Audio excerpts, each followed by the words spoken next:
Assalamualaikum warahmatullahi wabarakatuh. Bagi kalian yang masih duduk di kelas 11 Madrasah Aliyah, video ini sangat cocok sebagai tambahan referensi belajar tentang akidah akhlak. Karena keterbatasan waktu dan alat semoga tidak mengurangi bobot dari materi yang disampaikan, langsung saja kita simak baik-baik. Bismillahirrohmanirrohim. A. Sejarah ilmu kalam. 1. Akidah Islam pada masa Nabi. Ketika Nabi Muhammad SAW masih hidup, umat Islam masih bersatu padu, belum ada aliran-aliran firqah. Apabila terjadi perbedaan pemahaman terhadap suatu persoalan, maka para sahabat langsung berkonsultasi kepada Nabi. Dengan petunjuk Nabi tersebut, maka segala persoalan dapat diselesaikan dan para sahabat mematuhinya.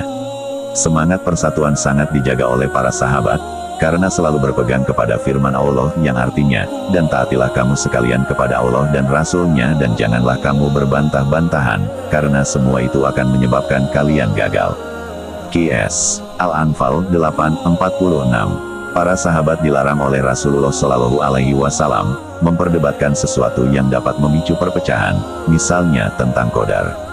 Sehingga pada masa ini, corak akidah bersifat monopolitik, yaitu hanya ada satu bentuk ajaran tanpa perbedaan dan persanggahan dari para sahabat.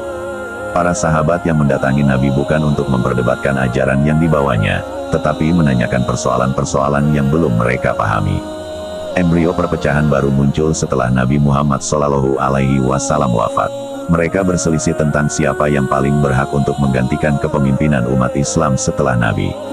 Kaum Ansor yang dipimpin Sa'ad bin Ubadah berembuk di Sakifah Bani Saidah untuk membicarakan penggantian kepemimpinan Nabi Muhammad SAW, yang kemudian menyusul hadir Abu Bakar As-Siddiq, Umar bin Khattab dan Abu Ubaidah bin Jarrah dari kalangan Muhajirin.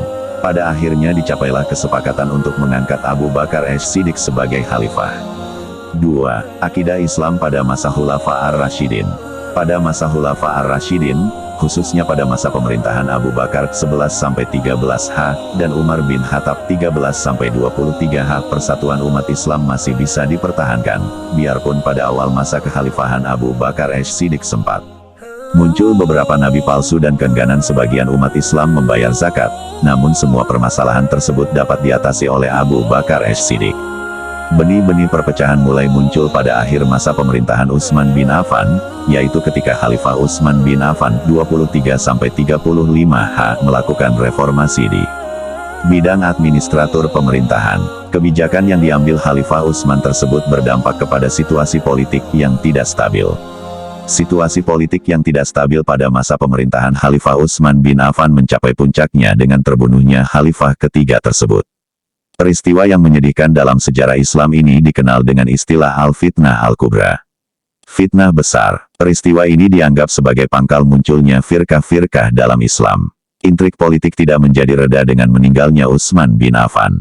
Bahkan, pertikaian semakin membesar dengan terjadinya perang Jamal pasukan Khalifah Ali bin Abi Thalib melawan pasukan Aisyah dan perang Siffin pasukan Khalifah Ali bin Abi Thalib melawan pasukan Muawiyah bin Abi Sufyan. Perang Jamal dapat diselesaikan Khalifah Ali bin Abi Thalib dengan baik. Namun upaya damai yang ditempuh untuk mengakhiri perang Siffin melalui upaya perundingan, tahkim justru membuat umat Islam terpecah menjadi beberapa golongan. Kelompok Ali bin Abi Thalib terpecah menjadi dua golongan. Pertama, golongan yang tetap setia kepada Ali bin Abi Thalib, dan inilah yang menjadi embrio kelompok Syiah. Kedua, golongan yang memisahkan diri dari pasukan Ali bin Abi Thalib, dan inilah yang kemudian dikenal dengan firqah Khawarij. Di luar Syiah dan Khawarij, ada golongan pendukung Muawiyah bin Abu Sufyan. Pada masa ini, tema utama perdebatan para mutakalimin adalah tentang hukum orang mukmin yang melakukan dosa besar. 3. Akidah Islam pada masa Bani Umayyah. Pada masa ini, perdebatan di bidang akidah sudah sangat tajam. Kondisi ini terjadi karena kedaulatan Islam sudah mulai kokoh, sehingga umat Islam semakin leluasa untuk mengembangkan pemikiran-pemikiran yang sebelumnya tidak disentuh. Masuknya pemeluk Islam yang berasal dari berbagai daerah yang masih membawa alam pikiran dari keyakinan sebelum memeluk Islam juga menjadi faktor perkembangan pemikiran kalam. Umat Islam mulai tertarik untuk mendiskusikan masalah qadar, begitu juga masalah istita'ah. Corak pemerintahan yang represif dari beberapa khalifah Bani Umayyah menyebabkan sebagian umat Islam bersikap apatis. Mereka beranggapan bahwa apa yang selama ini dialami oleh umat Islam pada hakikat sudah menjadi suratan takdir. Corak pemikiran yang demikian ini sangat menguntungkan pihak pemerintahan. Maka, paham ini dimanfaatkan pemerintah untuk melegitimasi segala kebijakannya. Tokoh yang memunculkan pemikiran ini adalah Jahm bin Safwan. Inilah yang kemudian dikenal dengan paham Jabariyah. Pada akhirnya ada reaksi dari sebagian umat Islam yang menginginkan adanya perubahan. Mereka menandingi paham Jabariyah dengan memunculkan konsep teologi baru. Motor penggerak paham ini misalnya, Ma'bad al-Juhani, Ghailan ad-Dimashqi, dan Ja'ad bin Dirham. Mereka inilah tokoh Qadariyah yang pertama. Adapun sikap para sahabat yang masih hidup pada masa itu, misalnya, Ibnu Umar, Jabir bin Abdullah, Anas bin Malik, Ibnu Abbas, dan Abu Hurairah beserta sahabat lain, tidak perkembangan pemikiran kalam. Umat Islam mulai tertarik untuk mendiskusikan masalah qadar, begitu juga masalah istita'ah. Corak pemerintahan yang represif dari beberapa khalifah Bani Umayyah menyebabkan sebagian umat Islam bersikap apatis. Mereka beranggapan bahwa apa yang selama ini dialami oleh umat Islam pada hakikat sudah menjadi suratan takdir. Corak pemikiran yang demikian ini sangat menguntungkan pihak pemerintahan. Maka, paham ini dimanfaatkan pemerintah untuk melegitimasi segala kebijakannya. Tokoh yang memunculkan pemikiran ini adalah Jahm bin Safwan. Inilah yang kemudian dikenal dengan paham Jabariyah.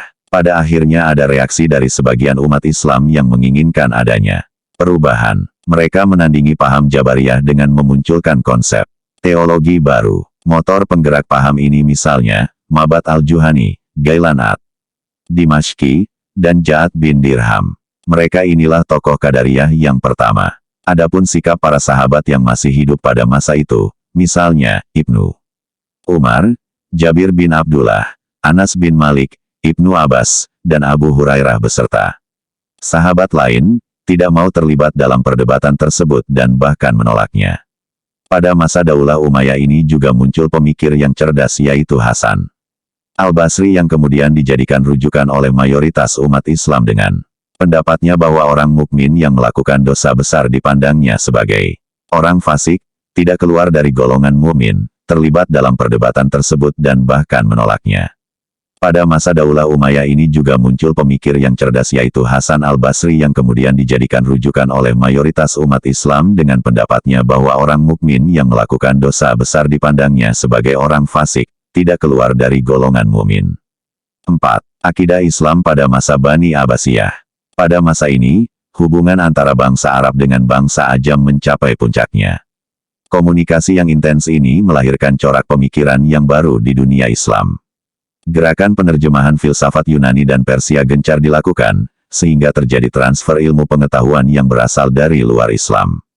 Corak pemikiran baru ini kemudian dikembangkan oleh para pemikir Islam dalam disiplin ilmu yang dikenal dengan ilmu kalam.